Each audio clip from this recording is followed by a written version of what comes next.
অনেক বছর আগে এক ঘন জঙ্গলে বাস করত এক গর্জনকারী সিংহ। তার নাম রাজু। আর ছিল এক ছোট্ট দুষ্টু ইঁদুর টিকু। ওরা কেউ কাউকে চিনত না, কিন্তু একদিন আহা, এই বিশ্রামটাই রাজাদের জন্য। এদিকে টিকুর ইঁদুর ছিল খুব চঞ্চল, মজার আর দৌড়াদৌড়িতে ওস্তাদ। ওই গাছটার নিচে বিশাল একটা পাতা পড়েছে, এটা দিয়ে ছাতা বানাবো।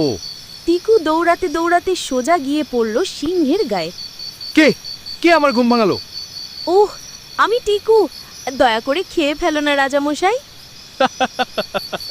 তুমি এত ছোট, তোমাকে খেয়ে পেট ভরবে? যাও, এবার থেকে সাবধান হও। টিকু ভয়ে কাঁপলেও বলল, আমি একদিন তোমার উপকার করব, কথা দিলাম। তুমি দেখা হবে। পরদিন সকালে রাজু সিংহ শিকারে বের হলো।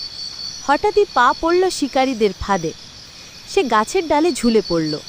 ও না, কেউ কি আছো? আমাকে বাঁচাও। সিংহের গর্জন শুনে টিকু ছুটে এলো। তুমি ফাঁদে পড়েছো? চিন্তা করো না রাজু ভাই, আমি তোমায় বাঁচাবো। টিকু দাঁত দিয়ে কাটতে লাগলো দড়ি এক এক করে। টিকু, তুমি তুমি আমাকে বাঁচালে।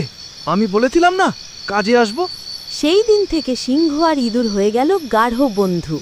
তুমি আমার বন্ধু, ছোট হলেও সাহস তোমার বিশাল। আর তুমি আমার দাদা, তুমি দয়া না করলে আমি আজ বাঁচতাম না।